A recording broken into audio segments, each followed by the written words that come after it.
Assalamualaikum warahmatullahi wabarakatuh. Apa kabar semuanya? Mudah-mudahan selalu dalam keadaan sehat walafiat. Amin ya rabbal alamin. Pada kesempatan kali ini, Ibu akan membahas tentang ruang lingkup penawaran. Apa itu penawaran? Penawaran adalah keseluruhan jumlah barang yang tersedia untuk ditawarkan pada berbagai tingkat harga dan waktu tertentu. Di sini, jika harga naik, maka jumlah yang ditawarkan juga ikut naik.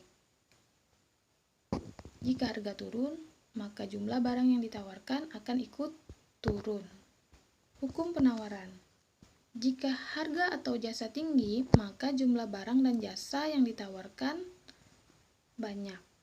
Jika harga dan jasa rendah, maka jumlah barang dan jasa yang ditawarkan akan berkurang atau menjadi sedikit. Ya. Jadi artinya di sini, jika harga barang itu bertambah, ya, maka penawaran yang ditawarkan oleh produsen kepada konsumen itu juga semakin banyak. Dan jika harga barang itu turun, ya, atau rendah, maka penawaran akan barang tersebut juga ikut menjadi sedikit. Faktor-faktor yang mempengaruhi penawaran. Ada beberapa faktor yang mempengaruhi besar kecilnya penawaran. Yang pertama, jumlah penjual atau jumlah produsen, ya. Semakin banyak penjual di suatu tempat, maka semakin banyak pula barang-barang yang ditawarkan. Yang kedua, bencana alam, ya.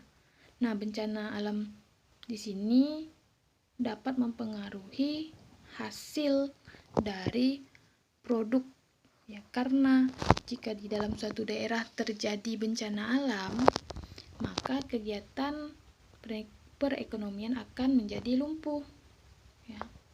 Perusahaan-perusahaan tidak mampu memproduksi barang sehingga hasil produksi menurun. Jika hasil produksi menurun, maka produsen juga tidak bisa menawarkan barang-barang dan memenuhi kebutuhan manusia, sehingga juga berpengaruh pada harga-harga produksi. Selanjutnya, harga barang pengganti atau harga barang substitusi.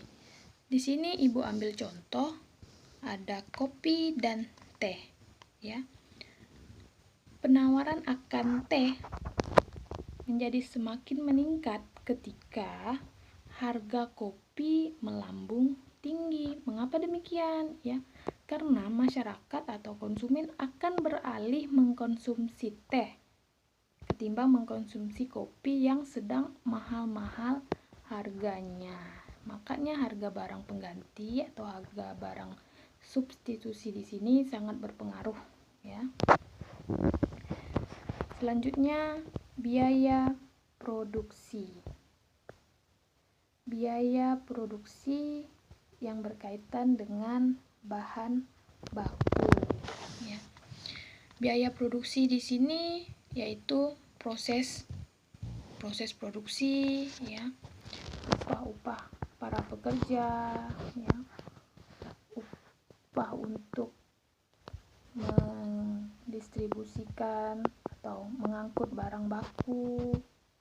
Apabila kesemuanya itu naik, maka hasil dari produksi atau biaya atau modal dari barang produksi itu akan semakin tinggi, sehingga produsen juga tidak mau memproduksi barang tersebut dalam jumlah yang banyak. Maka akan mempengaruhi penawaran dari produk-produk yang ditawarkan kepada konsumen.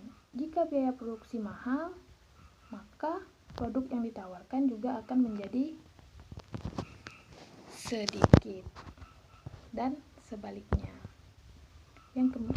kelima yaitu kemajuan teknologi. Jelas sekali di sini kemajuan teknologi sangat berpengaruh terhadap jumlah barang yang ditawarkan. Di era modern atau di era digital pada saat sekarang ini, produsen dapat dengan mudah memproduksi barangnya melalui bantuan mesin-mesin. Ya, mereka dapat memproduksi barang dalam jumlah yang besar dan dalam kurun waktu yang singkat. Begitu juga dengan pemasarannya. Di era kemajuan teknologi, mereka sudah tidak kesulitan lagi dalam memasarkan barang-barangnya terhadap konsumen atau kepada konsumen, ya. Bisa melalui era handphone, ya, bisa melalui aplikasi online, bisa melalui berbagai macam teknologi yang ada di era digital. Sehingga kemajuan teknologi sangat berpengaruh besar terhadap besar kecilnya penawaran. Target konsumen juga semakin luas. Produsen tidak perlu lagi pergi langsung ke daerah-daerah untuk menawarkan produk-produknya. Tidak perlu lagi biaya ongkos distribusi, ya, untuk menawarkan produk-produknya kepada konsumen. Yang keenam yaitu pajak. Nah, apabila pemerintah menetapkan pajak yang tinggi terhadap suatu produk, maka produsen juga tidak akan menawarkan produknya, ya, dengan jumlah yang banyak. Begitu juga sebaliknya. Yang terakhir, perkiraan harga di masa depan. Perkiraan harga di masa depan di sini, perusahaan akan membaca situasi ke depannya, ya. Jika penghasilan masyarakat tetap, ya, atau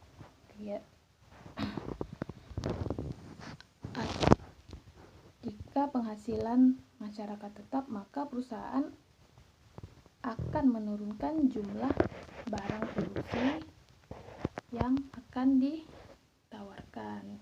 Ini berlaku pada keadaan krisis ekonomi. Selanjutnya, jenis-jenis penawaran. Yang pertama, penawaran individu, yaitu penawaran yang datang dari seorang produsen terhadap jumlah barang, kebutuhan konsumen atau pembeli. Yang kedua, penawaran kolektif, yaitu penawaran yang datang dari beberapa produsen atau penjual terhadap jumlah barang kebutuhan konsumen atau pembeli. Nah, selanjutnya yaitu kurva penawaran. Kurva yang menunjukkan hubungan jumlah barang dan jasa yang ditawarkan atau dijual oleh produsen ke konsumen. Kurva di sini bergerak dari kiri bawah ke kanan atas. Lihat tabel harga jaket per buah, ya. 10, ya. Maka jumlah jaket yang ditawarkan 0. Mengapa? Karena jika harga rendah, maka barang yang ditawarkan juga, kalau di angka 0 berarti tidak ada, ya, karena harga mungkin di situ terlalu rendah. Tapi sebaliknya, begitu naik harga, maka jumlah jaket yang ditawarkan juga ikut naik. Semakin naik lagi, bergerak di angka 50 atau 50.000 di sini, maka jumlah jaket yang ditawarkan juga ikut naik, ya. Jadi sekali lagi Ibu ingatkan, di dalam kurva penawaran ya, dia bergerak dari kiri bawah ke kanan atas. Sampai di sini penjelasan dari Ibu, semoga bermanfaat, ya. Assalamualaikum warahmatullahi wabarakatuh.